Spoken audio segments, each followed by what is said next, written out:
मधु शहर में रहने वाली पढ़ी लिखी मॉडर्न लड़की है। वो और पवन साथ कॉलेज में पढ़ते थे। धीरे धीरे उन दोनों में प्यार हो गया। पर पवन गांव में रहने वाला एक साधारण सा लड़का है। मधु के पिता हमेशा उसे ये बात कहकर ताना देते हैं, तुम वहां गांव में कैसे एडजस्ट करोगी? शादी करके तुम गांव तो चली जाओगी, पर अपनी सारी मॉडर्न सोच और चीजें यहाँ शहर में ही रख कर जाना। ये सुनकर मधु को बहुत गुस्सा आता है। तो क्या हुआ अगर वो लोग गांव के हैं? मैं वहां जाकर उस घर को बिल्कुल शहर की तरह बना दूंगी। शाम होते ही मधु पवन को वीडियो कॉल करती है।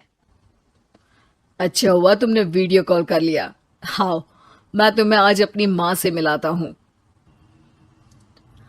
अरे बिट्टू, क्या कर रहा है? ये क्या है? दूर करना इस टुनटुने को। जाने कौन दिख रहा है इसमें तो। अरे माँ, आपकी बहू का वीडियो कॉल है। आप इसमें अपनी बहू से आमने सामने बात कर सकती हैं। नमस्ते माँ जी, कैसी हैं आप? अरे जेका, ये बहू ने अपने कानों में क्या लगाया है? जो कैसे झुमके हैं? झुमके नहीं माँ जी, इन्हें ईयरफोन्स कहते हैं। इससे सामने वाले की आवाज और अच्छे से आती है। मैं आपको भी ला कर दूंगी। अरे नहीं नहीं, हमें नहीं ना चाहिए। हमारा कान बिल्कुल ठीक है। हाँ।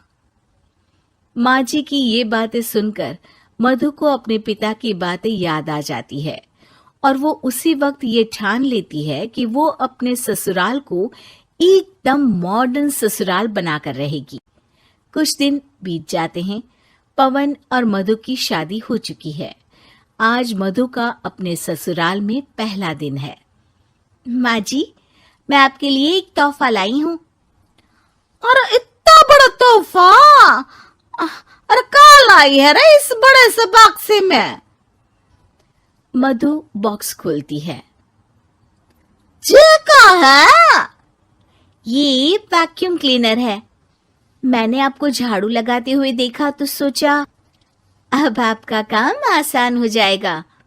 अरे वाह बहू वाह, तूने मुझे झाड़ू लगाते हुए देखा तो तू मेरा हाथ से झाड़ू लेकर खुद भी तो लगा सकती थी ना। पर नहीं, तूने तुझे मशीन लाकर मेरे हाथ में दे दी कि यह काम हमेशा मैं ही करूं। ये आजकल की शहरी छोरियां बिल्कुल नहीं बदलेगी। मधु को मन ही मन गुस्सा आता है, पर फिर भी अपना गुस्सा भूलकर मधु माँ जी को वैक्यूम क्लीनर इस्तेमाल करना सिखाती है। अगले दिन मधु सुबह उठती है तो ये आंगन में से कैसी आवाजें आ रही हैं? मधु दौड़ती दौड़ती आंगन में जाती है और देखते ही चौंक जाती है। अरे माँ जी, ये आप क्या कर रही हैं? और वो कहा है ना, सुबह मैं जब कुआं से पानी निकाल रही थी तो मेरे कान की बाली उसमें गिर गई थी। तो ये तेरा वैक्यूम ना सारी चीजें अपनी तरफ खींच लेता है ना, तो मेरी बाली भी तो निकाल ही देगा। उसी की कोशिश कर रही हूँ, पर न जाने क्यों अब ये चालू ही नहीं हो रही तेरी मशीन। अब वो चालू होगी भी नहीं, पर अब कुएं में से पानी निकाल क्यों रही थी? अरे कमाल करती हो ना बहू। पीने के लिए पानी क्या तेरे मायके से लाऊं मैं? अरे कुएं से ही तो निकालना पड़ता है। हाँ, पीने के लिए पानी, और वो भी कुएं से। मधु दिमाग लगाती है और थोड़ी ही देर में घर में वाटर प्यूरिफायर लगवा देती है। ये देखिए माँ जी, इसमें बस एक बार पानी भर देंगे तो नल में पानी साफ होकर बाहर आएगा। अरे वाह रे बहू, ये तो बहुत ही बढ़िया चीज है। रात हो जाती है। मधु जैसे ही प्यूरिफायर का नल चालू करती है तो वो अचानक से फट जाता है और सब जगह पानी पानी हो जाता है। अरे ये क्या हुआ? ये क्या हो गया?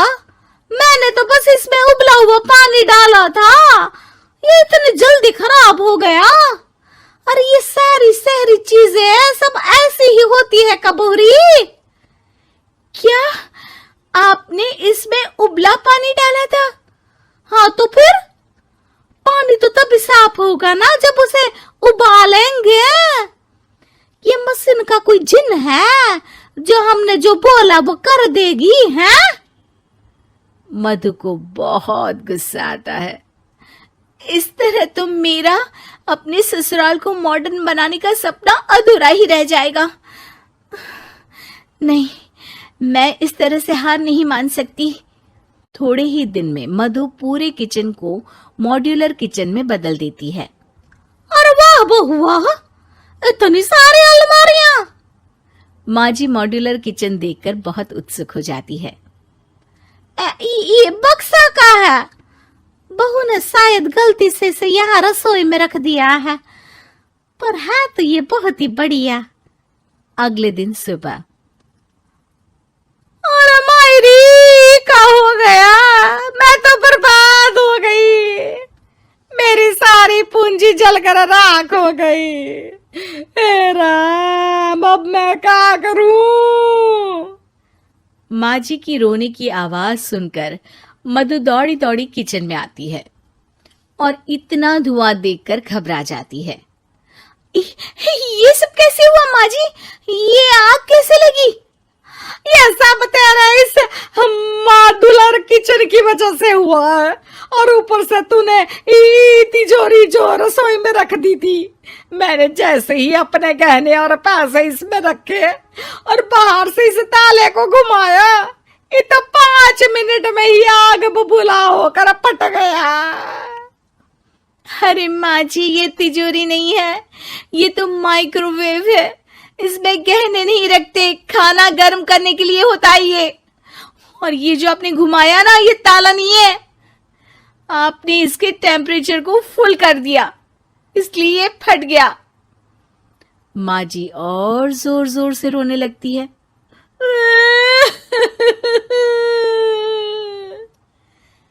मधु सर पीट लेती है और कसम खाती है कि अब ससुराल को मॉडर्न बनाने की कोई कोशिश नहीं करेगी।